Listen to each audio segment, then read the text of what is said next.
الحمد لله نحمده ونستعينه ونستغفره ونؤمن به ونتوكل عليه ونعوذ بالله من شرور أنفسنا ومن سيئات أعمالنا من يهده الله فلا مضل له ومن يضلله فلا هادي له ونشهد أن لا إله إلا الله وحده لا شريك له ونشهد أن سيدنا وسندنا وحبيبنا ومولانا محمدا عبده ورسوله أرسله إلى كافة للناس بشيرا ونذيرا وداعيا إلى الله بإذنه وسراجا منيرا أما بعد فقد قال الله تبارك وتعالى في الكلام المجيد والفرقان الحميد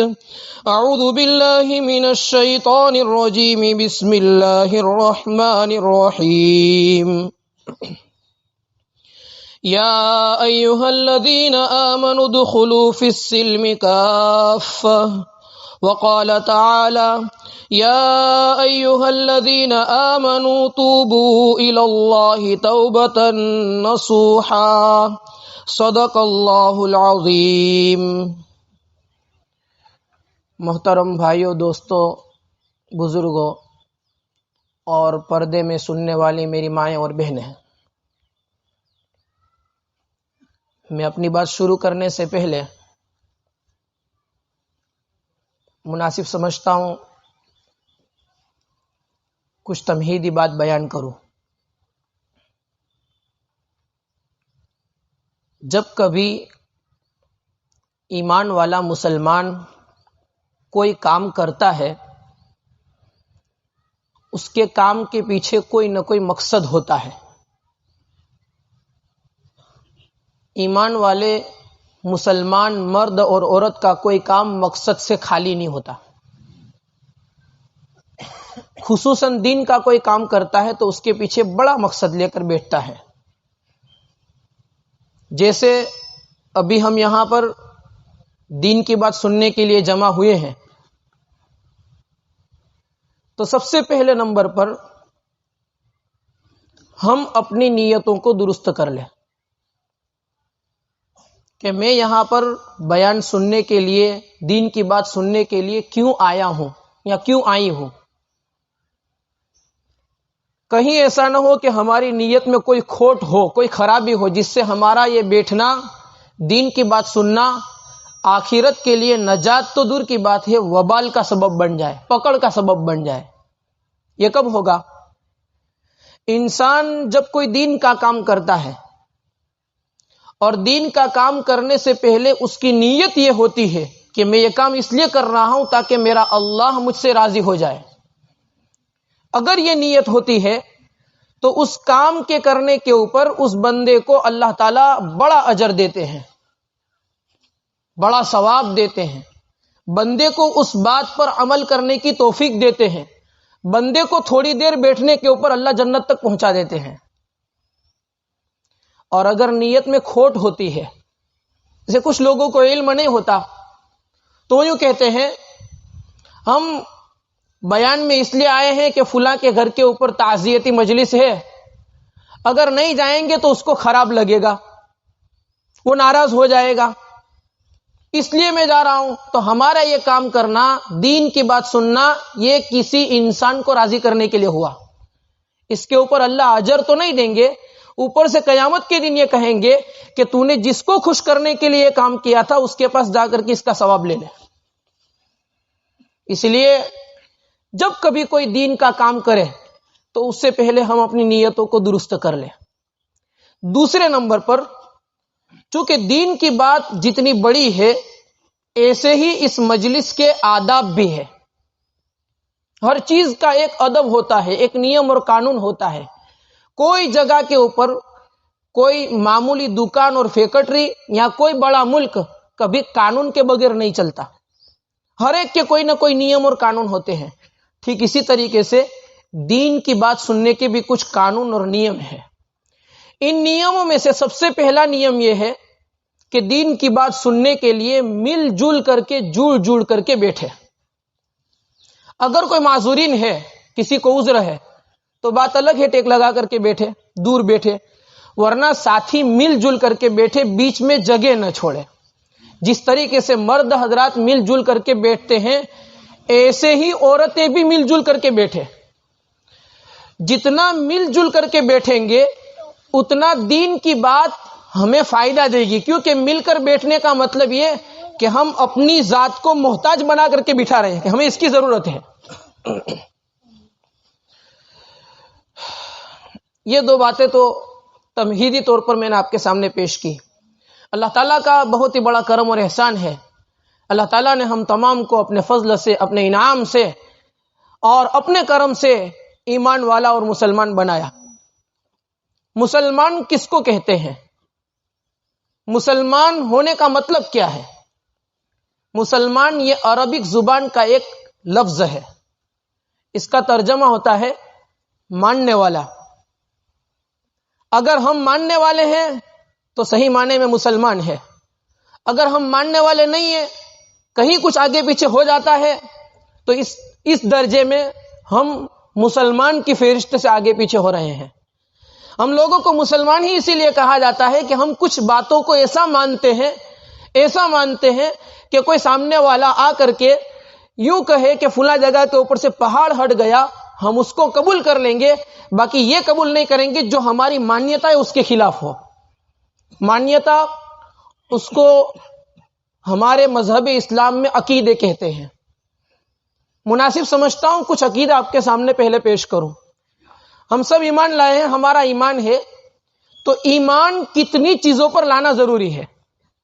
سالوں سے ہم کہتے ہیں ہم مسلمان ہیں. اس مسلمان کو کتنی چیزوں کی مانیتا رکھنی چاہیے، اس کے دل سے کتنی چیزوں کا یقین رکھنا چاہیے. تو اس کے بارے میں ہمارے بچے جب مکتب میں جاتے ہیں تو ایک کلمہ پڑھتے ہیں، ایمان مفصل. آمنت باللہ، میں ایمان لایا یا میں ایمان لائی اللہ کی ذات پر. کون ہے اللہ؟ اللہ کے نبی صلی اللہ علیہ وسلم نے جب مکہ کے لوگوں کے سامنے ایمان کی دعوت دینی شروع کی اور اللہ تعالیٰ کا تعارف کرانا شروع کیا اور لوگوں کے سامنے بتایا کہ بھائی یہ تم جتنے معبودوں کی عبادت کر رہے ہو وہ سارے معبود کچھ نہیں کر رہے ہیں، سارا ہی کرنے والی ذات اللہ کی ہے، تو ان لوگوں نے سوال کیا کہ اللہ کون ہے؟ اللہ کا نسب نامہ بیان کرو. یہ سوال کیا. اللہ تعالیٰ نے اس کے جواب میں ایک سورت اتار دی جس کو ہم کہتے ہیں سورہ اخلاص. قل هو اللہ احد. اے نبی جی آپ ان لوگوں سے کہہ دیجئے جس اللہ کے بارے میں یہ سوال کر رہے ہیں وہ اللہ ایک ہے، کوئی ایک سے زیادہ نہیں ہے. پھر اس کے اوپر اللہ تعالیٰ نے قرآن میں دلائل دیے ہیں. ہم مسلمان ہیں تو اس کا مطلب یہ کہ ہم صرف ایک اللہ کو مانتے ہیں، اور ایک اللہ کو ماننے کا مطلب یہ کہ عبادت بھی اسی کی کرنے کی، ضروریات بھی اسی سے مانگنے کی، بیماریوں سے شفا بھی اسی سے مانگنے کی، اور کوئی پریشانی آئے تو اس کو دور کرانے کے لیے بھی ضرورت پڑے تو اللہ ہی کے سامنے حاضر ہونا. اس کو کہتے ہیں ایک اللہ، جس کو اللہ نے قرآن میں بیان کیا قل هو اللہ احد، وہ اللہ ایک ہے. پھر اس کے بعد کون ہے وہ ایک؟ اللہ الصمد، بے نیاز ہے، کسی کا محتاج نہیں ہے، اس کو کسی کی ضرورت نہیں ہے، بڑے بے نیاز ہے. ہر حال میں اللہ ایک اور وہ بے نیاز. لم یلد ولم یولد. مکہ والے نسب پوچھتے ہیں کہ اللہ کا ابا کون ہے، اللہ کی امی کون ہے. اے نبی جی کہہ دو لم یلد، اس کی کوئی اولاد نہیں ہے، ولم یولد، اور اللہ کے کوئی ماں باپ بھی نہیں ہے. ہمیشہ سے ایک ذات ہے اور ہمیشہ تک رہے گی. ولم یکن لہ کفوا احد، اور کوئی اس جیسا ہو ہی نہیں سکتا. یہ میں نے بہت آسان اپنی گجراتی زبان میں ترجمہ کیا ہے، ورنہ اس سورت کی بہت لمبی چوڑی تفسیر ہوتی ہے. تو یہ ہے اللہ کی ذات. اب بندے کبھی کبھار کوئی عمل کرتے ہیں یا کچھ کرتے ہیں تو کبھی ایسا ہوتا ہے کہ اللہ کی ذات سے ہٹ کر کے اس کے کام ہو رہے ہوتے ہیں، جس کو شرک کہا جاتا ہے. حضرت خواجہ معین الدین چشتی اجمیری رحمت اللہ علیہ جب ہندوستان تشریف لائے تھے ان سے منع کیا گیا تھا کہ آپ ہندوستان مت جاؤ، اس لیے کہ ہندوستان کے لوگ بڑے ضدی ہیں، ان کے اوپر حکومت کرنا آسان نہیں ہے، ان لوگوں کے کارنامے ایسے ہیں، ایسا ایک بادشاہ نے کہا تھا۔ معین الدین چشتی اجمیری رحمت اللہ علیہ نے جواب دیا، تم جن چیزوں پر حکومت کرنے کے لیے گئے تھے وہ چیز زمین تھی، اور میں جس چیز پر حکومت کرنے جا رہا ہوں وہ لوگوں کے دل ہے۔ تم زمینوں کو فتح کرنے گئے تھے اور لڑنے گئے تھے، میں لوگوں کے دلوں کو فتح کرنے کے لیے جا رہا ہوں۔ اور پھر آئے اور آ کر کے لوگوں کے دلوں میں اللہ کی ذات کو ایسا بٹھایا، ایسا بتایا، ایسا بٹھایا کہ صرف دہلی سے اجمیر آئے، صرف دہلی سے اجمیر، کتابوں میں آتا ہے 1,00,000 سے زیادہ لوگ وہ تھے جو 36 کروڑ دیوتاؤں کو مانتے تھے، جنہوں نے صرف معین الدین اجمیری کی کچھ باتوں کو سن کر، آپ کے اخلاق کو دیکھ کر اور اسلام کی حقیقت کو جان کر کے مسلمان ہو گئے اور ایک اللہ کو ماننے والے بن گئے۔ محبوب الاولیاء پیران پیر شیخ عبد القادر جیلانی رحمت اللہ علیہ، ان کے انتقال کے وقت ایک لفظ بہت کثرت سے بولتے تھے، لا تشرکوا باللہ شیئا، اعبدوا اللہ لا تشرکوا باللہ شیئا۔ اے لوگو، میں تو جا رہا ہوں لیکن تم اللہ کی عبادت کرتے رہنا اور اس کے ساتھ کسی کو شریک نہ ٹھہرانا۔ تو ہم جو زبان سے بولتے ہیں ہم مسلمان ہیں، مسلمان ہونے کا پہلا مطلب یہ ہوتا ہے کہ ہم صرف ایک اللہ کو مانتے ہیں، اس کے علاوہ ہمارا کوئی ایسا نہیں جس کی ہم عبادت کرے، کوئی ایسا نہیں جو ہمیں بیماریوں سے شفا دے، کوئی ایسا نہیں جو ہماری مصیبتوں کو دور کرے، کوئی ایسی ذات نہیں جو ہمیں اولاد دے، کوئی ایسی ذات نہیں جو ہمیں روزی دے، سارا ہی کرنے والی ذات وہ اللہ کی ذات ہے۔ اس کے بعد دوسرے نمبر پر بولتے ہیں وَمَلَائِكَتِهِ، اللہ کے فرشتے جس کے اوپر ہم ایمان رکھتے ہیں۔ اگر کوئی مسلمان فرشتوں کو نہ مانتا ہو تو وہ مسلمان نہیں ہے۔ فرشتے کیا ہے؟ اللہ کی روحانی مخلوق ہے جو اللہ تعالیٰ نے نور سے پیدا کی ہے۔ ان کا جسم ایسا ہے کہ جو ہم اپنی آنکھوں سے دیکھ نہیں سکتے، البتہ ہے بہت زیادہ۔ کتنے زیادہ ہے؟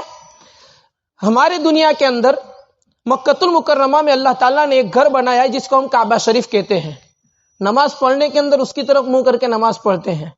انسان جب کبھی وہاں پر جاتا ہے، مسلمان حج یا عمرہ کرنے یا اور کوئی عبادت کرنے، تو اس کعبہ شریف کا طواف کرتے ہیں، اس کو ایک عبادت سمجھا گیا ہے۔ اسی کعبہ شریف کے اوپر، ساتوں آسمان کے اوپر ایک بیت الحمد ہے جو اللہ کا گھر ہے۔ اس گھر کی فرشتے طواف کرتے ہیں، چکر لگاتے ہیں اور اللہ کی عبادت کرتے ہیں۔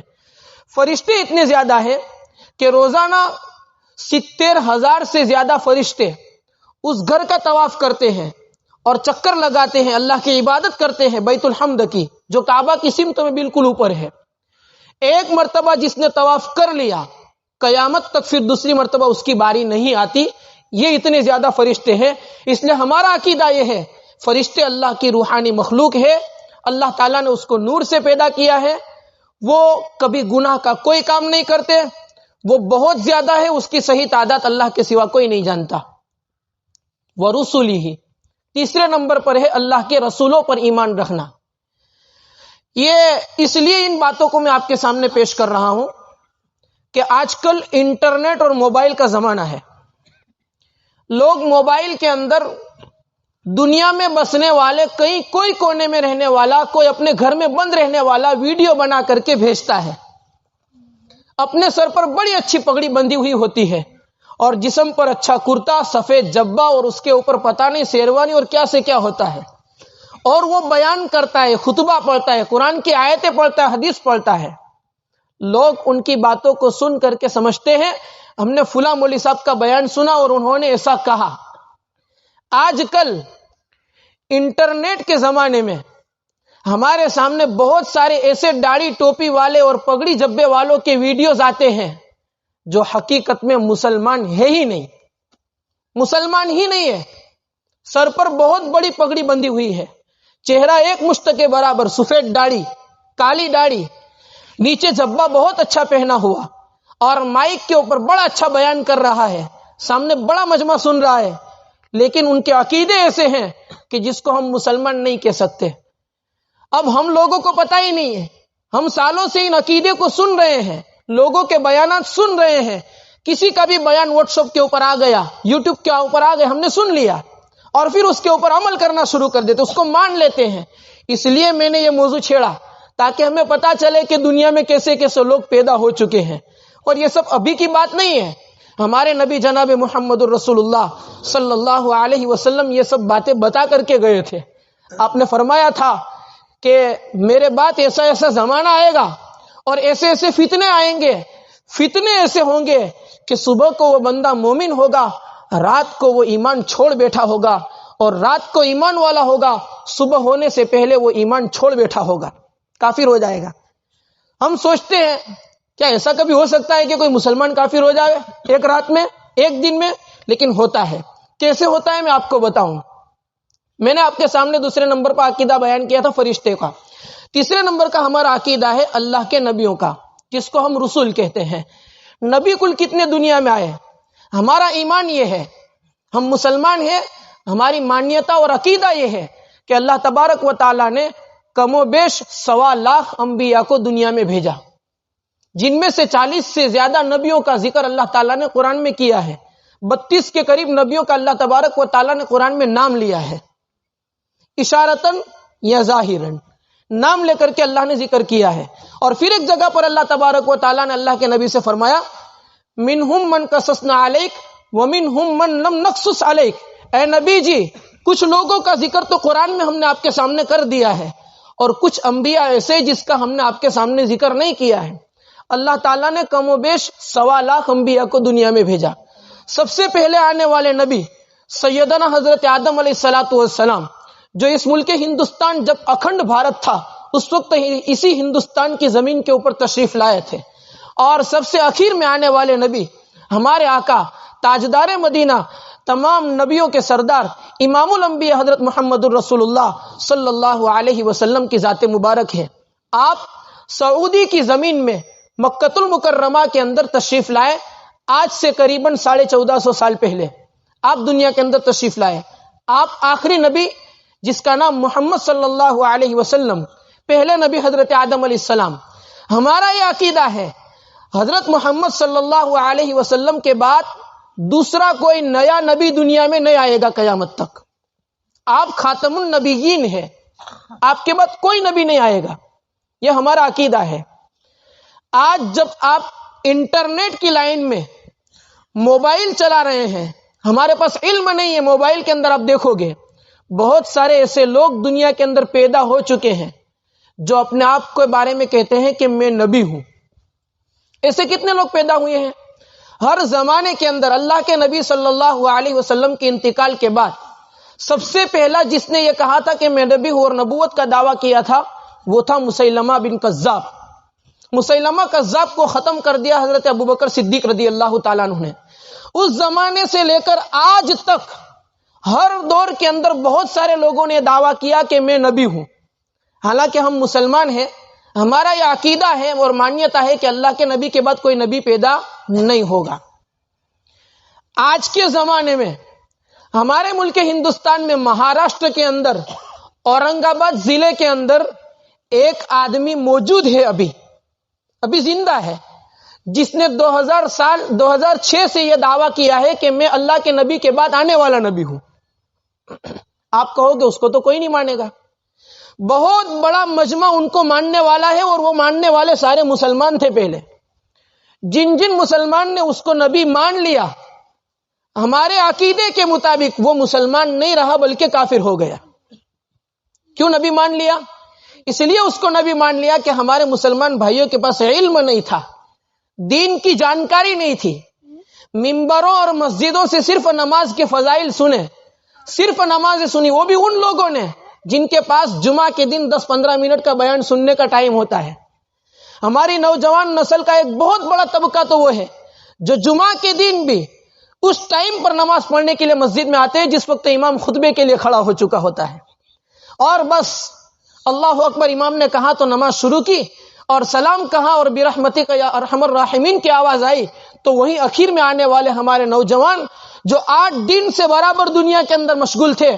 کبھی کوئی کالجوں میں جا رہا تھا, کوئی پتہ نہیں کون سی سٹی کے اندر, کون سی بڑی کنٹری کے اندر کام کر رہا تھا, اور کیسے کیسے لوگوں کے ساتھ وہ 8 دن گزار رہا تھا. وہی بندہ صرف 8 دن کے بعد 5 منٹ مسجد کی ہوا کھانے کے لیے بندہ گھر میں آتا ہے اللہ کا, اور پھر فوراً چلا جاتا ہے. نہ کبھی دین کی بات سنی, نہ کبھی ماں باپ نے سکھایا, نہ کبھی اس نے سیکھنے کی کوشش کی. نتیجہ یہ ہوتا ہے کہ یہ اولاد آگے چل کر کے ایمان کو چھوڑ دیتی ہے. وہ جس کا میں ذکر کر رہا ہوں وہ ایک بہاری ہے, شکیل بن حنیف جس کا نام ہے. اس نے نبوت کا دعویٰ کیا, وہ جو کہتا ہے میں نبی ہوں, اور لوگ اس کو مان رہے ہیں. لوگ کیسے مانیں گے؟ لوگ اس لیے مان رہے ہیں کہ وہ حدیث کو الٹا غلط کر کے پیش کر رہا ہے. حدیث کو, جس کو اپنی زبان میں, علمی زبان میں کہتے تعویل کرنا, بنانا, اپنے مقصد کے لیے فٹ کرنا, اس طریقے سے فٹ کر کے وہ حدیثوں کو لوگوں کے سامنے پیش کر رہا ہے. یہ تو میں نے ہندوستان کی بات کی. عراق کی جیل میں فی الحال 300 سے زیادہ لوگ ایسے ابھی جیل میں بند ہیں جنہوں نے اللہ کے نبی کے بعد ہونے والے نبی کا دعویٰ کیا ہے. کن کن سے بچو گے اور کن کن سے اپنی نسلوں کو بچاؤ گے؟ اگر ہم نے یہ عقیدے نہیں سیکھے تو کوئی آئے گا ظالم کتا ہمارے ایمان کو سلب کرنے کے لیے, تو ہم بھی پھنس جائیں گے. آئیے میں آپ کو بتاؤں موبائل کے اوپر کس کا زیادہ ذکر چلتا ہے. آج سے قریباً 80-100 سال پہلے ہمارے پڑوس ملک کے اندر قادیان میں مرزا غلام احمد قادیانی کر کے ایک آدمی گزرا ہے. ان کی بہت فحاشیت اور بہت بیکار باتیں ہیں. میں ان کی بیکار باتوں کو ذکر نہیں کرنا چاہتا. اس نے بھی یہ کہا تھا کہ میں نبی ہوں, جس کو مرزا غلام احمد قادیانی کے نام سے جانا جاتا ہے. ان کا پوتا مرزا مسرور ابھی کے زمانے میں لندن میں رہتا ہے.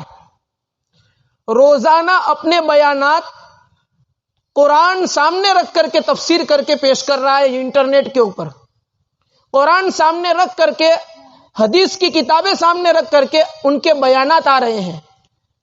جس کا چہرہ دیکھو گے تو ایک مشت سے زیادہ سفید داڑھی, جس کے سر کے اوپر ایک بہت بڑی پگڑی بندھی ہوئی رہتی ہے, اور ویڈیوز بیان آتے ہیں, اور ہمارے بہت سارے بھائی ان کو سنتے ہیں. ان کو پتہ ہی نہیں ہے کہ یہ مسلمان نہیں ہے. کہاں سے مسلمان ہو سکتا ہے وہ بندہ جو ہمارے نبی کے بعد آنے والے کسی اور کو نبی مانتا ہو؟ تو ہمارا یہ عقیدہ ہے, اور اس عقیدے کی تعلیم ہمیں خود کو بھی رکھنی چاہیے اور ہماری اولاد کو بھی دینی چاہیے کہ اللہ کے نبی کے بعد قیامت تک کوئی دوسرا نبی نہیں آئے گا. ہاں, حضرت عیسیٰ علیہ السلام آسمان سے زندہ اتریں گے, اور حضرت مہدی علیہ السلام آئیں گے. حضرت امام مہدی رضی اللہ تعالیٰ جو آئیں گے, ان کے آنے کے اوپر دنیا میں بہت بڑا انقلاب ہو جائے گا. جب دجال آئے گا اس کے بعد حضرت عیسیٰ علیہ السلام آئیں گے. اس لیے ہم اپنی نسلوں کو ان باتوں کی تعلیم دیں. اس کے بعد ہے وکتبہ, کتابیں. آج کل لوگ بہت زیادہ کتابوں کے معاملے میں, وہ لوگ جو ایجوکیٹڈ ہے, دنیاوی تعلیم میں بہت زیادہ آگے بڑھے ہوئے ہیں, وہ کتابوں کے معاملے میں بہت بری طریقے سے الجھے ہوئے ہیں. اللہ کا فضل ہے کہ ہم اس فتنے سے محفوظ ہیں. اس لیے میں مختصراً بتا دیتا ہوں کہ ہمارا یہ عقیدہ ہے کہ اللہ تبارک و تعالیٰ نے آسمان سے بہت ساری کتابیں اتاری تھی, اور سب سے اخیر میں آنے والی کتاب اللہ تعالیٰ نے قرآن مجید اتارا ہے. قرآن کا ہر حرف سچا ہے, اس کی ہر بات سچی ہے. اگلی کتابوں کی کوئی کاغذ یا کوئی کتاب ہمارے ہاتھ میں آ جائے یا کوئی بات ملے, اس کو قرآن کے ساتھ ملانا چاہیے. اگر وہ بات اور قرآن کی بات دونوں صحیح ہے تو اس کو ماننے کا. اگر اگلی کتاب کی کوئی بات قرآن کی بات سے ملی جلی نہیں ہے تو اگلی کتاب کی بات کو ہم سچ بھی نہیں کہیں گے, جھوٹ بھی نہیں کہیں گے. یہ ہمارا ایمان ہے. البتہ ہمیں ماننا صرف قرآن ہے. والیوم الآخر, آخرت کے دن پر ایمان رکھنا. اللہ کا فضل ہے ہم سب کو اس بات کا عقیدہ ہے اور یقین ہے کہ ہمیں مرنے کے بعد ایک نہ ایک دن زندہ ہونا ہے. اسی لیے تو نیک اعمال کرتے ہیں, نافرمانیوں سے بچے ہوئے رہتے ہیں کہ اللہ تعالیٰ کے سامنے ایک دن حاضر ہونا ہے, پیش ہونا ہے, اور جو کچھ کیا تھا اس کا جواب دینا ہے. کیا کر کے آئے تھے اس کا جواب دینا ہے. اور ہے والقدر خیرہ وشرہ من اللہ تعالی, اچھی اور بری تقدیر اللہ تبارک و تعالی کی طرف سے ہے. جیسے کل کی ہماری جو رات گزری, شب برات کی رات تھی. اس رات کے اندر پورے سال کس بندے کے ساتھ کیا معاملہ کرنا ہے، کس کو کتنی روزی دینی ہے، کس کو بیماریوں سے شفا دینی ہے، کس کو لمبی زندگی دینی ہے، کس کو زندگی پوری کر کے موت دینی ہے، کس کی روزی بہت زیادہ تھی تنگ کر دینی ہے، کون بہت تندرستی کے ساتھ جی رہا تھا اس کو اب بیمار کرنا ہے، اور اسی کے علاوہ بہت سارے اہم کام، بہت سارے اہم بڑے بڑے معاملات اللہ تبارک و تعالی نے لکھوا کر کے فرشتوں کو آج کی رات سونپ دیا۔ بہت سارے لوگ دنیا میں ایسے ملیں گے، کچھ ایسے ہوں گے جو اپنے گھروں کو اور بلڈنگوں کو بنانے کے اندر مشغول ہوں گے، کچھ ایسے ہوں گے جو اپنے اولاد کی شادیوں کی فکر میں ہوں گے، اپنی 7 پشتوں کو خوشحال رکھنے کے لیے دوڑ دھوپ کر رہے ہوں گے، کچھ لوگ ایسے ہوں گے جو بڑی امیدیں لے کر بیٹھے ہوں گے، لیکن اسی بندے کا کفن اس موجودہ بازار کے اندر آ گیا ہوگا جو فی الحال ہماری دنیا میں موجود ہے، ان کا نام مردوں کی فہرست کے اندر آ گیا ہوگا۔ اس لیے مسلمانوں سے کہا جاتا ہے، اور جب کبھی ایسے موت کے حادثات آتے ہیں، اسی لیے کہا گیا میت کو دفنانے کے لیے شریک ہو، قبرستان ہفتے میں 1 مرتبہ جایا کرو، اس لیے جاؤ کہ تمہیں اپنی موت یاد رہے کہ ہمیں بھی ایک دن اللہ تعالیٰ کے سامنے حاضر ہونا ہے اور اللہ کے سامنے جواب دینا ہے۔ کون جواب دے گا اور کیا جواب دینا ہے؟ اللہ تبارک و تعالیٰ نے قرآن میں بیان کیا ہے، ایمان والو دین میں پورے داخل ہو جاؤ۔ ادھورے داخل ہونے کا نام دین نہیں ہے، صرف کلمہ پڑھ لینے کا نام دین نہیں ہے، صرف جمعہ کے دن 2 رکعت نماز پڑھ لینے کا نام دین نہیں ہے، صرف نماز اور عبادت کا نام دین نہیں ہے۔ دین ایک بہت بڑی چیز کا نام ہے۔ دین کے اندر عبادات بھی آتی ہے، معاملات بھی آتے ہیں، معاشرت بھی آتی ہے اور اخلاقیات بھی آتے ہیں۔ عبادات کے اندر سب سے پہلے نمبر پر ایمان، ہم ایمان والے ہیں، دوسرے نمبر پر نماز فرض ہوتی ہے۔ عبادت کے معاملے میں ہم کتنے پیچھے ہیں، آپ دیکھیں ہماری مسجدوں کا حال۔ کل ہی کا دن تھا، 15 شعبان کا دن تھا، کیا مسجدیں بھری تھی۔ ایسا محسوس ہو رہا ہے کہ اگر یہ سارے مسلمان جو ہمارے اپنے محلوں میں رہتے ہیں وہ ہماری مسجد میں خالی 5 وقت کی نماز پڑھنے کے لیے آ جاوے تو گاؤں کی 50% مسجد ایسی ہے کہ ان کو توڑ کر نئی بڑی بنانی پڑے۔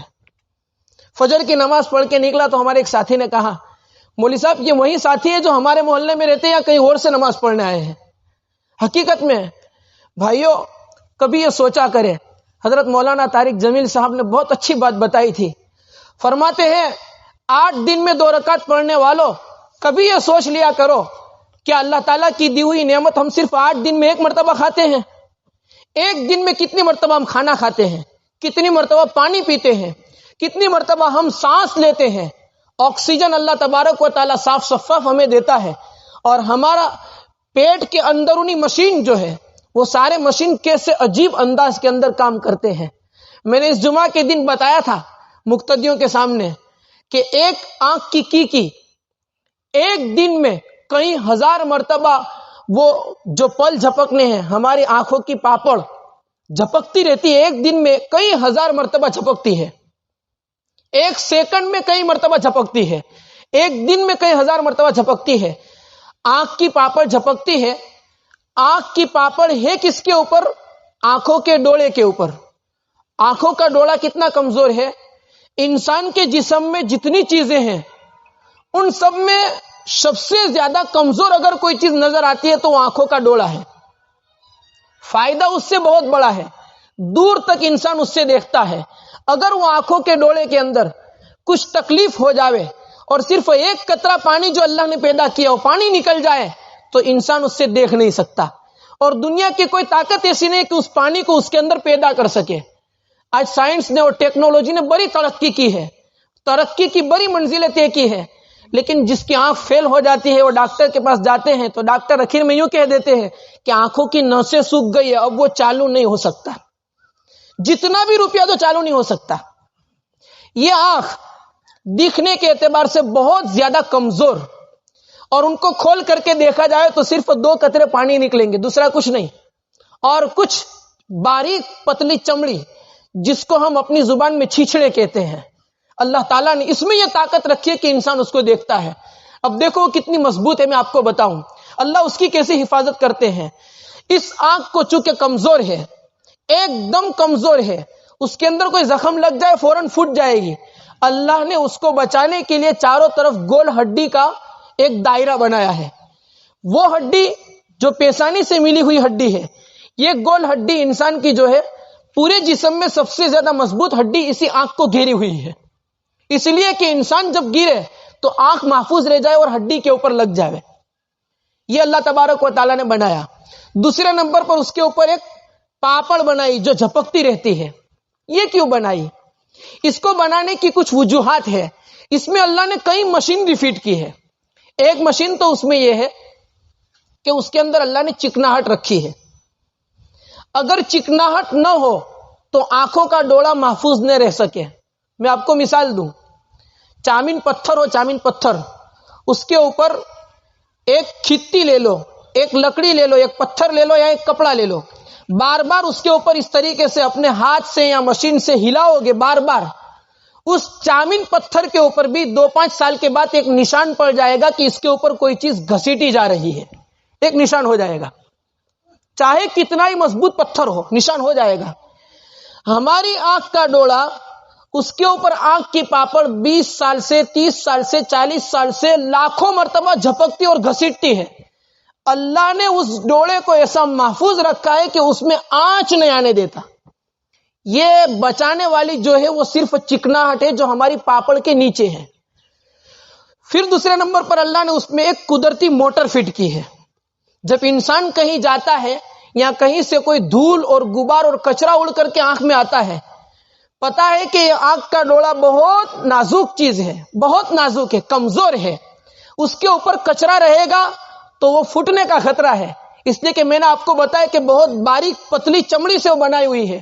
جیسے ہی کچرا یا دھول یا غبار اس کے اوپر اڑ کر کے آتا ہے، اللہ تعالیٰ کی طرف سے نظام ہوتا ہے کہ فوراً اس کے اوپر پانی آنا شروع ہو جاتا ہے، اور اس پانی کی وجہ سے وہ قطرہ جو پانی کا آیا وہ اس کچرے کو، اس اڑنے والے غبار کو نیچے گرا دیتا ہے. یہ اللہ کا نظام ہے.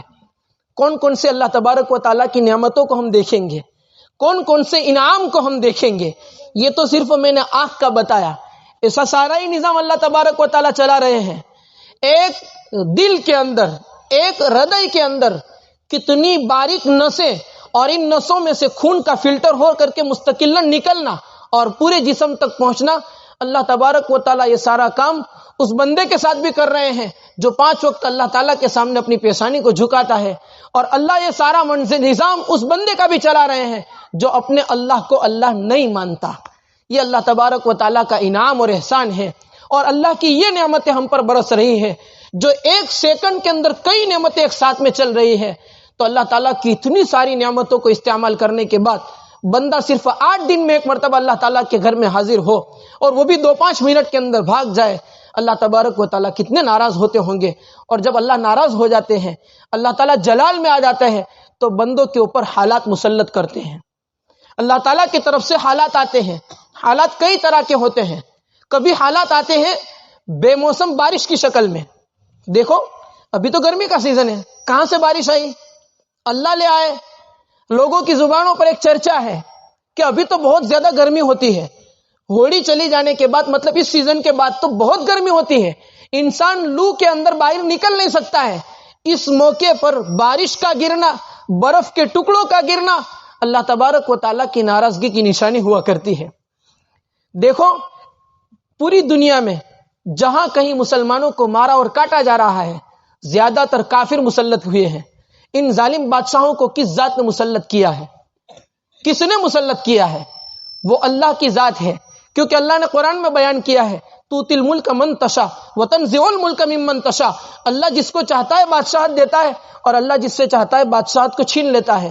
اگر انصاف کرنے والے بادشاہوں کو ہٹا کر کے ظالم بادشاہوں کو اللہ نے مسلط کیا ہے تو یہ کرنے والی ذات اللہ کی ہے.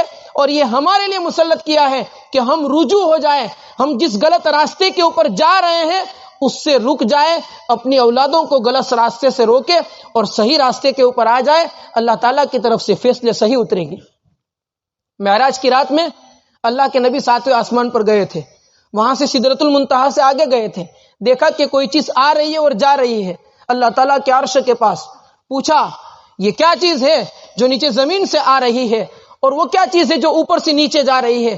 کہا گیا آپ کو اے نبی جی یہ نیچے سے جو آ رہا ہے وہ انسانوں کے اعمال کے پوٹلے آ رہے ہیں، اور اوپر سے جو جا رہا ہے وہ اللہ تبارک و تعالیٰ کے فیصلے جا رہے ہیں.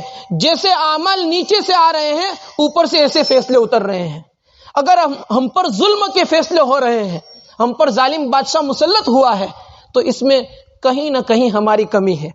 لوگ کہتے ہیں یہودیوں کی بڑی سازش ہے، عیسائیوں کی بڑی سازش ہے کہ اس طریقے سے مسلمانوں کو نقصان ہوا. یہ سازش بھی یہودی کی، یہ سازش بھی عیسائی کی، اور یہ سازش بھی مشرک کی.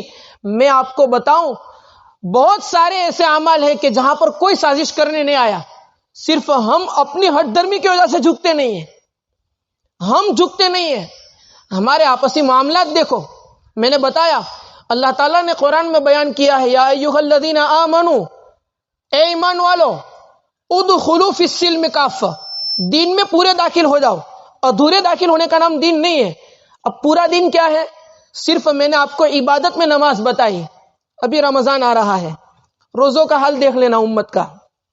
ہمارے نوجوان کیا کر رہے ہیں؟ کیا یہ جائز ہو سکتا ہے کہ تجارت اور دھندے کے نام پر اپنے روزوں کو چھوڑ دیا جائے؟ کیا یہ جائز ہو سکتا ہے کہ ایک سال میں صرف 30 دن اللہ تعالیٰ نے اپنے جسم کی زکوٰۃ ادا کرنے کا کہا، اور انسان معمولی مجبوری کے نام پر اتنی بڑی عبادتوں کو چھوڑ دے؟ یہ تو روزے کا حال ہے. زکوٰۃ کا حال دیکھ لیجئے. زکوٰۃ دینا تو دور کی بات ہے، لوگ سود اور بیاج کو نہیں چھوڑتے ہیں. کہاں پہنچ گئے مسلمان؟ حج کا معاملہ دیکھ لیجئے. حج کرنے جاتے نہیں ہیں، اور جاتے ہیں تو اس لیے جاتے ہیں کہ لوگ پیچھے پڑے ہیں. تبلیغ والے بار بار آتے ہیں، دوسرے لوگ کہتے اتنا مال ہے نا حج کرنے نہیں جاتا، اس سے چلو ایک مرتبہ حج کر لے تو جان چھوٹ جائے.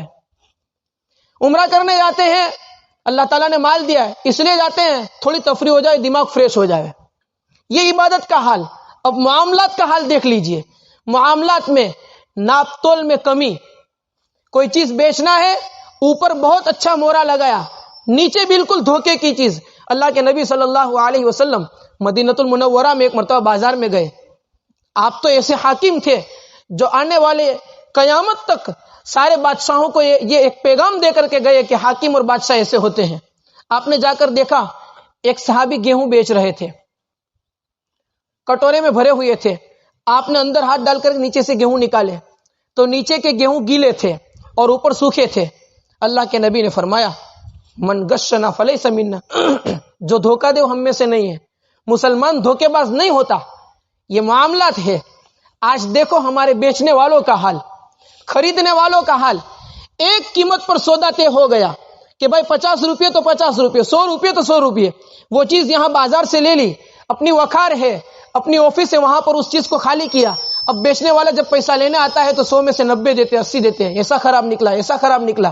بیپاری بھی کاٹ رہا ہے اور بیچنے والے بھی دھوکا کر رہے ہیں. اور ہر کوئی دھوکا کر کے جو کامیاب ہو جاتا ہے وہ سمجھتا ہے کہ ہاں میں چالاک ہوں کہ میں دھوکا کر کے اتنا کما لیتا ہوں. وہ اس کو چالاکی سمجھ رہا ہے.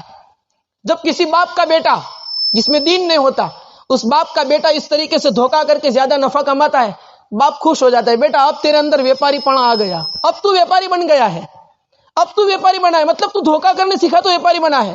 ہم اپنی اولاد کو یہ سکھا رہے ہیں. یہ معاملات ہے. معاشرت کا حال دیکھیں. ہمارے پڑوسی ہم سے کس حالت میں رہ رہے ہیں. اللہ کے نبی صلی اللہ علیہ وسلم ایک مرتبہ ٹیک لگا کر کے بیٹھے ہوئے تھے. آپ آرام سے اطمینان سے بیٹھے تھے.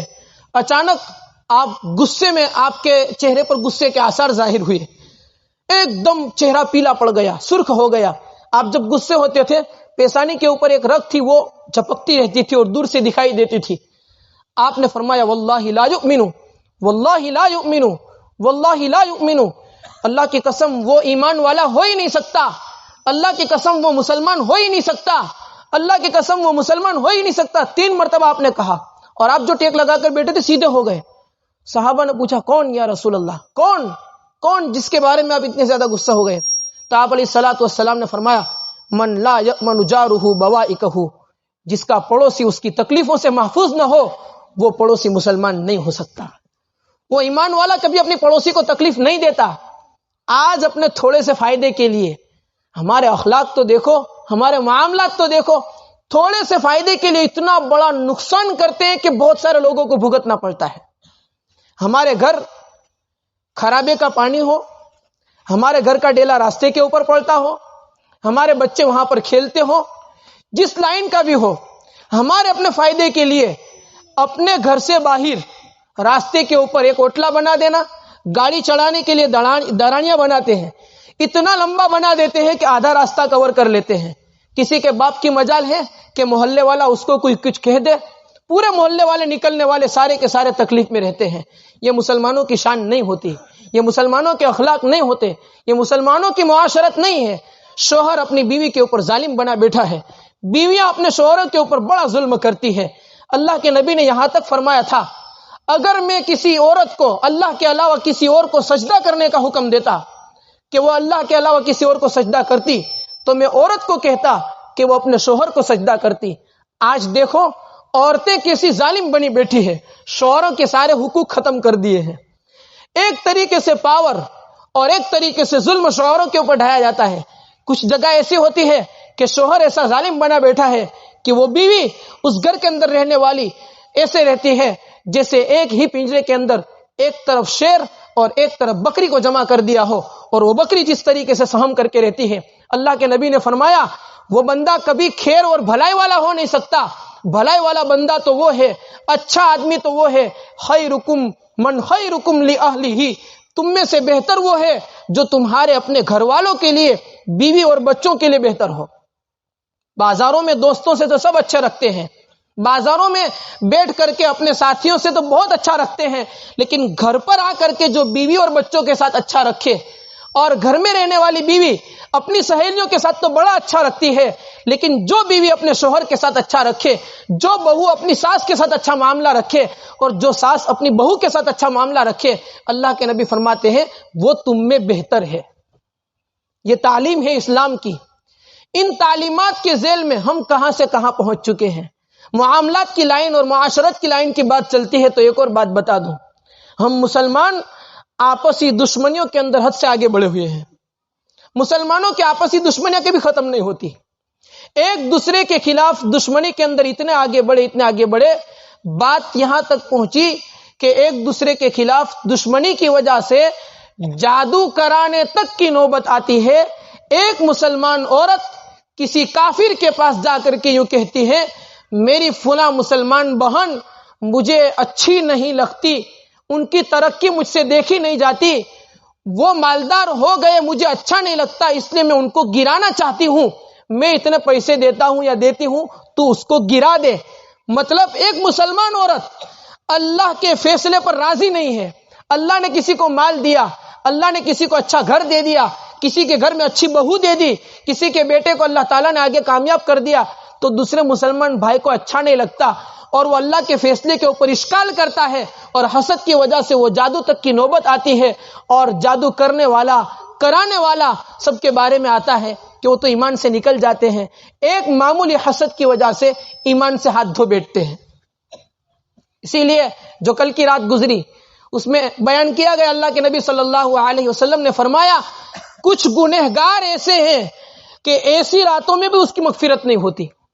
کون سے گنہگار ہے وہ؟ ایک یہی ہے حسد کرنے والا، دل میں کینہ اور دشمنی بھرنے والا.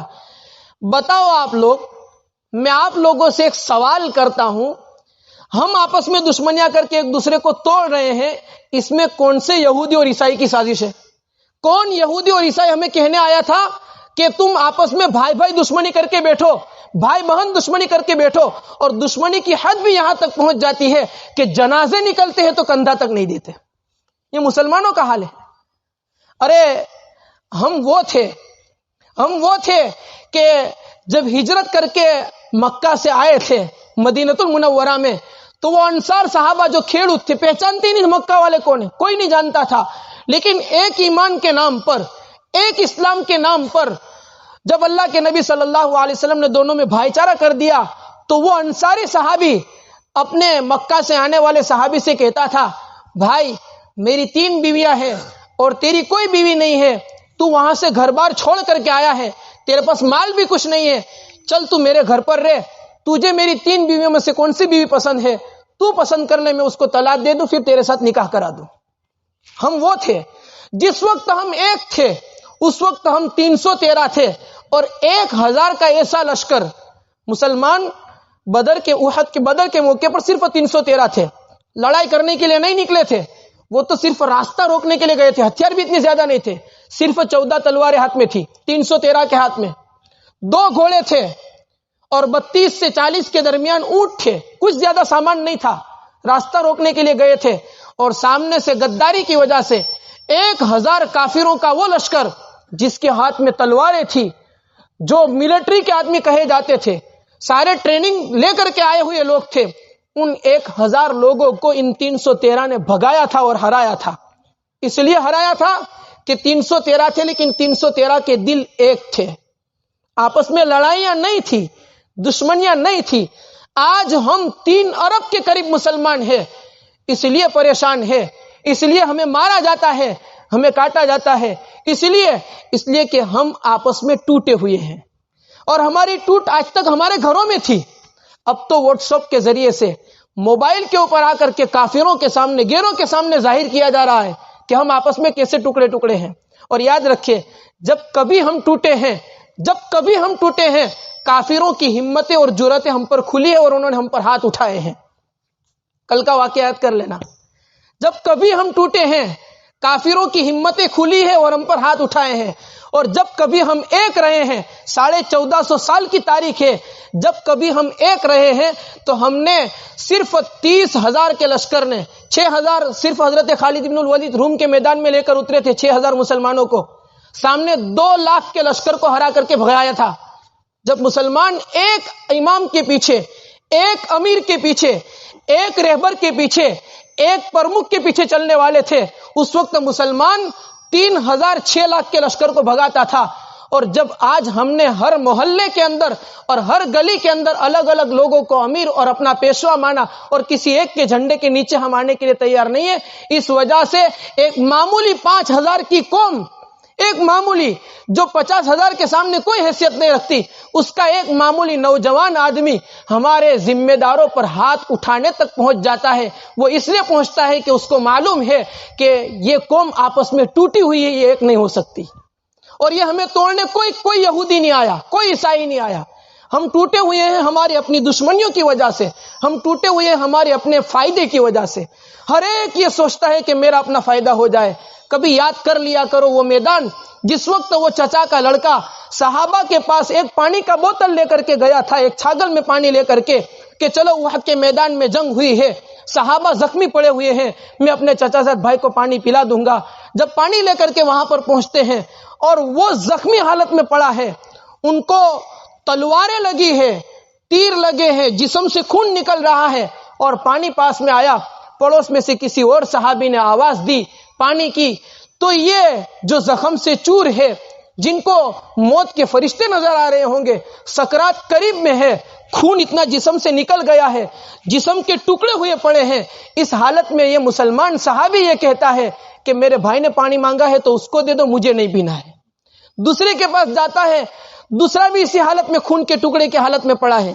میری مائیں اور بہنیں بھی سنیں کہ ہم اپنے فائدے کے لیے کیا کیا کرتے ہیں اور ہمیں کیا تعلیم دی گئی ہے دوسروں کے فائدے کے سوچنے کی. کیسے اللہ کے نبی صلی اللہ علیہ وسلم نے صحابہ کی تربیت کی تھی. دوسرے صحابی کے پاس پہنچتے ہیں, وہ بھی اسی حالت میں خون میں لت پت ہے, پانی پلانا چاہتے ہیں لیکن تیسری طرف سے آواز آتی ہے پانی, تو دوسرے صحابی کہتے ہیں اس کو پلا دو, مجھے ابھی نہیں چاہیے.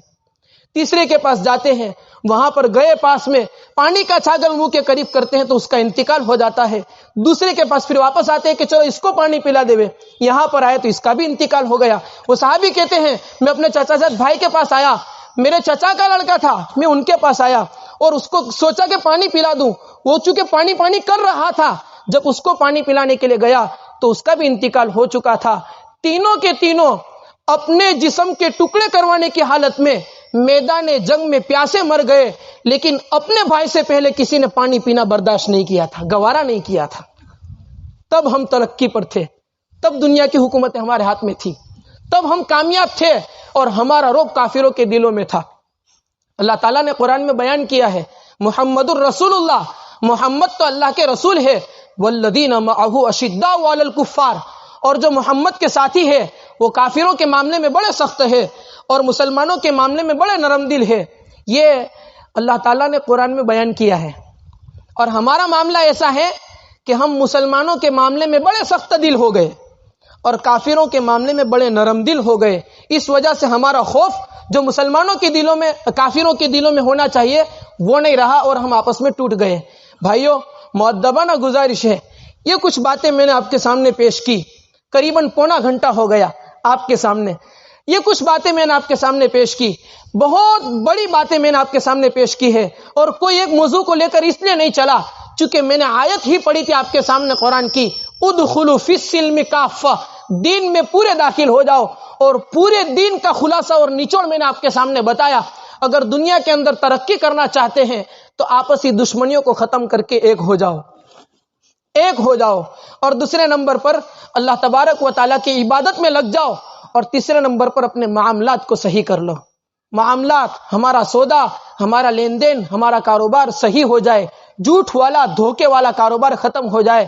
دیکھو بہت جلدی ایسی روحانی ہوائیں چلے گی اور ایسا روحانی ماحول بنے گا کہ ایک مسلمان فخر کے ساتھ دنیا میں زندگی گزارنے والا بن جائے گا. اللہ تعالیٰ سے ہم دعا کرتے ہیں کہ اللہ تعالیٰ ہمیں ان کہی ہوئی باتوں کے اوپر 100% عمل کرنے کی توفیق عطا فرمائے. چونکہ ایک مرحومہ کا انتقال ہوا ہے، حدیث شریف میں جب کسی کا انتقال ہوتا ہے تو 2 باتیں پیش کی گئی اس کے لیے. ایک ہے جس کا بھی انتقال ہو گیا ہو اس کے لیے زیادہ سے زیادہ ایصال ثواب کرے. ثواب کس طریقے سے کرنا چاہیے بہت زیادہ آسان ہے، ہم جانتے نہیں ہیں اس لیے بہت پریشان رہتے ہیں. میں ہر جگہ کے اوپر تعزیتی مجلس میں 2-4 باتیں بتا ہی دیتا ہوں. ایصال ثواب کیسے کرنے کا، ایصال ثواب کرنے کا طریقہ یہ ہے، ہم کچھ بھی پڑھیں، جیسے ابھی ہم قل ہو اللہ احد کی سورت پڑھیں گے، میں آپ کو ٹائم دوں گا، ہم پڑھیں گے، یا کہیں پر بھی کوئی بھی سورت پڑھے یا ذکر کرے یا کوئی صدقہ کرے، دل میں نیت کر لے اللہ یہ جو میں نے عمل کیا اس میں کوئی کمی رہ گئی ہے تو اپنے فضل سے معاف کر دے اور اس کا ثواب ہمارے فلاں مرحوم کو پہنچا دے. بس اتنا ہم نے کہا تو ہمارا پڑھے ہوئے کا ثواب پہنچ گیا اور یہ ایصال ثواب ہو گیا. ہماری عورتوں کو یہ پتہ ہی نہیں ہے کہ ایصال ثواب کیسے کیا جاتا ہے. وہ بیچاری رمضان میں قرآن ختم کرتی ہے، پورے سال قرآن ختم کرتی ہے، پھر رمضان میں جب دعا ہوتی ہے آخری دن اس وقت دعا کرانے والے سے کہتی ہے کہ میرے اتنے ختم ہیں نا مرحوم ان کو پہنچانے ہیں. میری مائیں اور بہنیں اور میرے بھائیوں، ہم سب کر سکتے ہیں. اسلام کا ہر کام ایسا ہے کہ جو ہر بندہ کر سکتا ہے، کسی کے لیے ضروری نہیں ہے کہ یہ کرے. یہ دوسرے مذاہب میں ہے. ہندو مذہب میں ایسا ہے کہ براہمن ہو وہیں ان کی دھرم کی کتابیں پڑھے گا، وہیں اس کا سادھو سنگ یعنی دھرم گرو بنے گا. مسلمان میں ایسا نہیں، کوئی بھی کر سکتا ہے. بہت زیادہ آسان ہے، بس ضروری ہے کہ ہم سیکھ لیں. تو پہلے نمبر پر ایصال ثواب کرے زیادہ سے زیادہ. مرحوم مرنے والا ہمارے ثواب کا محتاج ہوتا ہے، بڑا منتظر ہوتا ہے، اور جب ہماری طرف سے کوئی ثواب پہنچتا ہے تو بڑا خوش ہوتا ہے. مرنے والوں کے بڑے احسانات ہوتے ہیں ہم پر، خصوصاً ان کی اولاد پر، ان کے رشتہ داروں پر بڑے احسانات ہوتے ہیں. اور مرنے والے بڑی سادگی والی زندگی گزارنے والے ہوتے ہیں، بڑی عمر کے لوگ. آج کے آدھونک اور ٹیکنالوجی کا دور انہوں نے دیکھا نہیں ہوتا ہے، اس لیے پہلے نمبر پر زیادہ سے زیادہ ان کے لیے ایصال ثواب کرے. اور دوسرے نمبر پر یہ کام اللہ کے نبی نے فرمایا ہے احسنوا ذکر موتاکم، کہ جس کا بھی انتقال ہو گیا ہے ان کی خوبیوں کو لوگوں کے سامنے بیان کیا جائے، ان کی جو خوبیاں ہو لوگوں کے سامنے اس کو بیان کرے تاکہ دوسرے لوگ ان خوبیوں پر عمل کرنے والے بنے. بس یہ 2 کام میت کے لیے حدیث شریف سے اللہ کے نبی سے ثابت ہے. اللہ کے نبی صلی اللہ علیہ وسلم نے بھی اس امت کے لیے ایصال ثواب کر کے عملاً بتا دیا. بقرعید کے دن 2 دمبے لیے تھے، ایک قربانی کا دمبا تھا اور دوسرا ایک دمبا پوری امت کے لیے تھا. آپ نے بسم اللہ اللہ اکبر کہہ کر ذبح کیا، اور ذبح کرنے سے پہلے یہ نیت کی تھی کہ اللہ اس کا ثواب میری امت کو پہنچا دے. ہمارے لیے اللہ کے نبی صلی اللہ علیہ وسلم ثواب پہنچا کر کے ایک دمبے کی قربانی کر کے گئے تھے، اور وہاں پر ہمیں یہ بھی بتا دیا کہ ایصال ثواب ایسے ہوتا ہے. یہ 2 باتیں تو حدیث شریف سے ملتی ہیں، اس لیے ہم ان کے اوپر عمل کریں. جہاں کہیں بھی کوئی بھی مرحوم کا انتقال ہو جائے ان 2 باتوں کو نہ بھولیں، زیادہ سے زیادہ ایصال ثواب اور دوسرے نمبر پر ان کی خوبیوں کو بیان کرنا.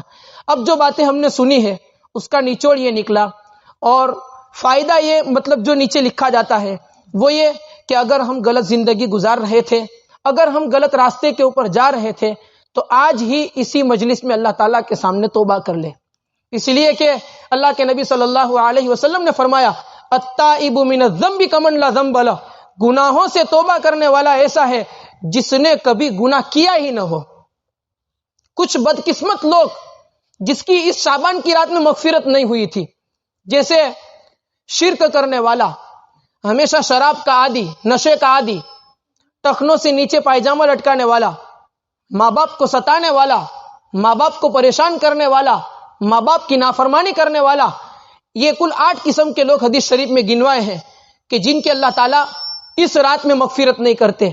تو کیا کبھی مغفرت نہیں ہوگی؟ ہوگی. شرط ہے کہ وہ توبہ کر لے.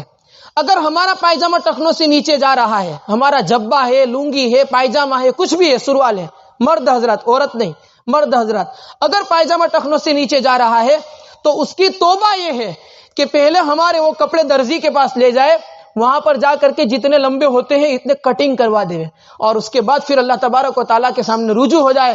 اے اللہ، آج تک میں نے انجانے میں تیری نافرمانی کر لی تھی، آج سے میں توبہ کرتا ہوں، اب سے نہیں کروں گا.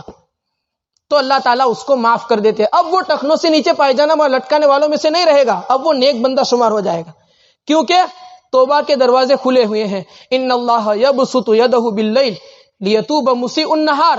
اللہ تعالیٰ اپنی رحمت کی چادر پھیلا دیتے ہیں رات کو تاکہ دین کو توبہ کرنے گناہ کرنے والے توبہ کر لے. ویبسط یدہ بالنہار لیتوب مسیء اللیل. اور اللہ تعالیٰ اپنی چادر کو دین کو پھیلا دیتے ہیں تاکہ رات کے اندھیرے میں گناہ کرنے والے توبہ کر لے. یہ معاملہ اللہ تبارک و تعالیٰ کا چلتا رہے گا حتی تطلع الشمس من مغربہا، یہاں تک کہ سورج یہ جہاں پر ڈوبتا ہے وہاں سے اگنا شروع ہو جائے. ان اللہ یقبل توبۃ العبد ما لم یغرغر. پیارے نبی نے فرمایا اللہ تبارک و تعالیٰ بندے کی توبہ کو اس وقت تک قبول کرتے رہتے ہیں جب تک وہ سکرات کی حالت میں نہ پہنچا ہو. ہمارے پاس وقت ہے، ہم جو چاہے اللہ تعالیٰ سے مانگ سکتے ہیں، اور اللہ تبارک و تعالیٰ سب کچھ دینے والے ہیں، بس شرط ہے کہ ہمارا کھانا حلال ہو، ہمارا پینا حلال ہو، ہمارا پہننا حلال ہو، تو اللہ تعالیٰ ہماری دعا کو ضرور قبول کرتے ہیں.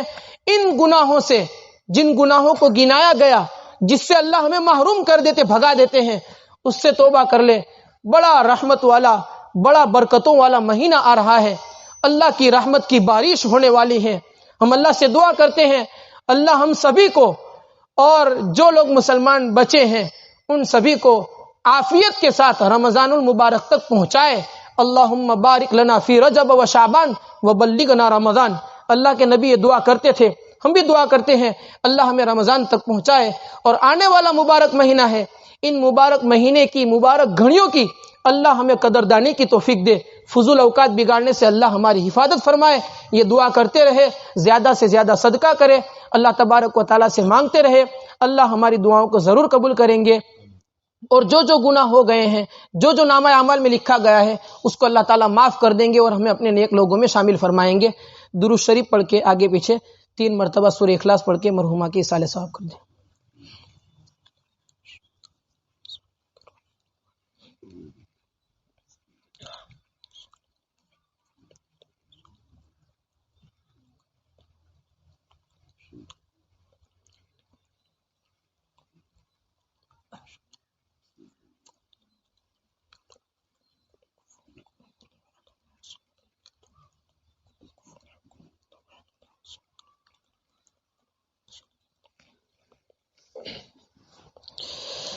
یا رب لک الحمد کما ينبغي لجلال وجهك وعظیم سلطانك. یا رب صل وسلم دائما ابدا على حبیبك خیر الخلق كلهم. اللهم لك الحمد كله ولك الشكر كله بيدك الملك كله وإليك ترجع الأمر كله. اللهم لا نحصي ثناء عليك أنت كما أثنيت على نفسك. اللهم ربنا آتنا في الدنيا حسنة وفي الآخرة حسنة وقنا عذاب النار. ربنا ظلمنا أنفسنا وإن لم تغفر لنا وترحمنا لنكونن من الخاسرين. ربنا اغفر لي ولوالدي وللمؤمنين يوم يقوم الحساب. ربنا لا تزغ قلوبنا بعد إذ هديتنا وهب لنا من لدنك رحمة إنك أنت الوهاب. ربنا اغفر لي ولوالدي وللمؤمنين يوم يقوم الحساب. اے کریم آقا، ہم سب کے گناہوں کو معاف فرما، اللہ ہمارے والدین کے، ہمارے بھائیوں اور بہنوں کے، ہمارے محسنین کے، ہمارے رشتہ داروں کے، ہم پر احسان کرنے والوں کے اللہ سب کے گناہوں کو معاف فرما۔ اے اللہ ہم سب کو اور دنیا میں بسنے والے ہر فرد کو اے اللہ ہدایت کی دولت سے مالا مال فرما۔ اللہ ہم سب کو ہدایت نصیب فرما۔ اللہ ہم سب کو ہدایت نصیب فرما۔ اے اللہ تیرے بتائے ہوئے راستے پر اور تیرے پیارے حبیب کے بتائے ہوئے راستے پر موت تک ہم تمام کو چلنے کی توفیق عطا فرما۔ اللہ تجھے ناراض کرنے والے کام ہم سے بہت ہو چکے ہیں، آج ہم توبہ کرتے ہیں، ہمیں معاف فرما دے۔ اللہ آج سے ہم وعدہ کرتے ہیں اب سے تجھے راضی کرنے والے کام کریں گے۔ اللہ آج تک تجھے ناراض کیا تھا، آج ہم توبہ کرتے ہیں، ہمیں معاف فرما دے۔ اللہ ہمیں معاف فرما دے۔ تیری ناراضگی کے فیصلے زمین پر اتر رہے ہیں، مولا کریم مسلمان پوری دنیا میں پریشان ہے۔ اے اللہ کہیں زلزلے کی شکل میں تیرا عذاب آتا ہے، کہیں بارش کی شکل میں تیرا عذاب آتا ہے، کہیں ظالم حکمران کی شکل میں تیرا عذاب آتا ہے، کہیں ظالم کافروں کی شکل میں تیرا عذاب آتا ہے۔ اے اللہ ہم تجھ سے توبہ کرتے ہیں، ہم سب کو اور پوری امت کو معاف فرما۔ اللہ ہم سب کو اور پوری امت کو معاف فرما۔ اللہ ہم سب کو اور پوری امت کو معاف فرما۔ جس طریقے سے اس مرحومہ کا انتقال ہوا، اے اللہ ہمیں بھی ایک دن تیری بارگاہ میں حاضر ہونا ہے، ایک دن ہمارے اوپر بھی ایسا گزرے گا کہ ہم اپنے ہاتھ سے غسل نہیں کر سکیں گے، ہم اپنے ہاتھ سے کروٹ نہیں بدل سکیں گے۔ اے اللہ ہم اپنے ہاتھ سے اپنے سر پہ پانی نہیں ڈال سکیں گے، ہم اپنے ہاتھ سے وضو نہیں کر سکیں گے۔ اے اللہ ایک دن ہم پر بھی ایسا آئے گا، ہمارے کپڑے کوئی اور اتار رہا ہوگا، ہمارے اوپر پانی کوئی اور ڈال رہا ہوگا۔ اللہ ایک دن ایسا آئے گا ہمیں بھی کوئی چارپائی میں ڈال کر کندھوں پر اٹھا کر لے جائے گا۔ اللہ ایک دن ہم پر بھی ایسا آئے گا کہ ہمارے گھر پر سب رو رہے ہوں گے، پھر بھی ہمیں کوئی روکنے والا نہیں ہوگا۔ اے مولا کریم اس دن کے آنے سے پہلے مولا کریم ہمیں موت کی تیاری کرنے کی توفیق عطا فرما، تجھے راضی کرنے والے اعمال کی توفیق عطا فرما۔ اللہ ایک دن ہم پر بھی ایسا آئے گا منو من مٹی کے نیچے اندھیری کوٹھڑی میں قبر کے اندر ڈال کر لوگ چلے آئیں گے۔ اے اللہ کوئی ہمارے ساتھ نہیں ہوگا، صرف ہمارے اعمال ہمارے ساتھ ہوں گے۔ اے اللہ جن اعمال کو لے کر ہمیں جانا ہے ان کو سدھارنے کی توفیق عطا فرما، صحیح اعمال کی توفیق عطا فرما۔ اللہ صحیح اعمال کی توفیق عطا فرما۔ تجھے اور تیرے پیارے حبیب جناب محمد الرسول اللہ صلی اللہ علیہ وسلم کو راضی کرنے والے اعمال کی توفیق عطا فرما۔ اللہ تجھے اور تیرے پیارے حبیب کو ناراض کرنے والے اعمال سے ہماری حفاظت فرما۔ اللہ ہمارے ایمان کی حفاظت فرما، فتنوں سے ہماری حفاظت فرما، ایمان کو ختم کرنے والے فتنوں سے ہماری اور ہماری نسلوں کی حفاظت فرما۔ اے اللہ ہمارے نوجوان بازاروں کی زینت بن گئے، ہمارے نوجوان موبائل کی زینت بن گئے، ہماری بچیاں فیشن کی زینت بن گئی۔ مولا کریم ہمارے نوجوان بچوں اور بچیوں کو تو ہدایت عطا فرما۔ اللہ نوجوان بچوں اور بچیوں کو تو ہدایت عطا فرما۔ اے اللہ ہماری نوجوان بچیوں کی تو اصلاح فرما۔ اے اللہ اس میں دین کو پیدا فرما، دینداری پیدا فرما۔ اے اللہ ہماری ماؤں اور بہنوں کے برقعوں کو اسلامی برقعے بنا دے۔ مولا کریم ہمارے نوجوان بھائیوں کے لباس کو اسلامی لباس بنا دے، ہمارے بیپاریوں کے بیپار کو اسلامی بیپار بنا دے، ہمارے مزدوروں کے مزدور کو اسلامی مزدوری بنا دے۔ مولا کریم ہر مسلمان کو صحیح راستے پر چلا دے۔ اے اللہ ہر مسلمان کو صحیح راستے پر چلا دے۔ اے اللہ موت سے پہلے موت کی تیاری کی توفیق عطا فرما۔ اللہ ایمان والی کلمے والی تیری رضا والی موت نصیب فرما۔ اللہ ایمان والی کلمے والی تیری رضا والی موت نصیب فرما۔ تیری ناراضگی والی موت سے ہماری اور پوری امت کی حفاظت فرما۔ اے اللہ آخرت کی منزلوں کا آسان فرما، قبر کے سوالات کو آسان فرما، حشر کے میدان میں عرش کا سایہ نصیب فرما، پل صراط پر سے بجلی کی طرح گزار دے، پیارے حبیب کے مبارک ہاتھوں سے جام کوثر نصیب فرما۔ اللہ جہنم سے ہماری اور پوری امت کی حفاظت فرما دے اور جنت الفردوس میں ہمیں ٹھکانہ نصیب فرما۔ مولا کریم امت میں جو بیمار ہیں ان تمام کو شفاء کاملہ دائمہ عاجلہ مستمرہ عطا فرما۔ اللہ امت میں جتنے قرضے میں ڈوبے ہوئے ہیں سب کو قرضے کے ادائیگی کی غیب سے شکلیں اور صورتیں پیدا فرما۔ اے اللہ امت میں جتنے مقروضین ہیں، جتنے قرضے میں ڈوبے ہوئے ہیں، جتنے پریشان حال ہے سب کی پریشانیوں کو دور فرما۔ اے اللہ امت میں جو بے اولاد ہے سب کو نیک صالح اولاد عطا فرما. امت میں جو بے اولاد ہے ان کو سب کو نیک صالح اولاد عطا فرما. جن کو بیٹوں کی ضرورت ہے ان کو بیٹے عطا فرما. جن کو بیٹیوں کی ضرورت ہے ان کو بیٹیاں عطا فرما. مولا جو بے جوڑا ہے ان کو نیک صالح جوڑا نصیب فرما. نیک صالح جوڑا نصیب فرما. نیک صالح جوڑا نصیب فرما. مسلمانوں کی ایمان کی، اعمال کی، جان مال کی، عزت آبرو کی حفاظت فرما. مسجدیں، مرکزیں، خانقاہوں کی تو حفاظت فرما. حرمین شریفین کی، مسجد اقصی کی تو حفاظت فرما. اللہ ظالموں کے ظلم سے حفاظت فرما. ماکیوں کے مکر سے حفاظت فرما. اے اللہ ماکرین کے مکر سے حفاظت فرما. اے اللہ سازش کرنے والوں کی سازش سے، تدبیر کرنے والوں کی تدبیر سے مسلمانوں کی اور مسلمانوں کی دینی تنظیموں کی تو حفاظت فرما. اے اللہ جو دین کی بات کہی گئی، سنی گئی، اے اللہ اس میں کوئی کمی کوتاہی اور غلطی ہوئی ہو تو اپنے فضل سے معاف فرما. اے اللہ آئندہ جو ہم کبھی کوئی سنے اور کہے اس میں غلطی سے بچا لے، اور سنی ہوئی تمام باتوں پر ہم تمام کو عمل کرنے کی توفیق عطا فرما. ہمارے لیے یہ بیٹھنا قبول فرما، نجات کا ذریعہ بنا. اللہ ہمارے مرحومین کی مغفرت فرما. ہمارے سارے مرحومین کی مغفرت فرما. ہمارے سارے مرحومین کی قبروں کو جنت کا باغیچہ بنا دے. اے اللہ ہمارے سارے مرحومین کی قبروں کو جنت کا باغیچہ بنا دے. اے اللہ جو مانگا وہ بھی عطا فرما، جو مانگنے سے رہ گیا وہ بھی عطا فرما. ہماری دعا کو محض اپنے فضل و کرم سے پیارے آقا جناب محمد الرسول اللہ صلی اللہ علیہ وسلم کے صدقے طفیل میں حضرات تابعین، طب تابعین، اولیاء کرام، بزرگان دین کے صدقے میں ہماری دعا کو قبول فرما. ان اللہ و ملائکتہ یصلون علی النبی یا ایھا الذین آمنوا صلوا علیہ وسلموا تسلیما. اللهم صل علی سیدنا و نبینا و مولانا محمد و صحبہ وبارک وسلم. سبحان ربک رب العزۃ عما یصفون وسلام علی المرسلین والحمد للہ رب العالمین. آمین برحمتک یا ارحم الراحمین.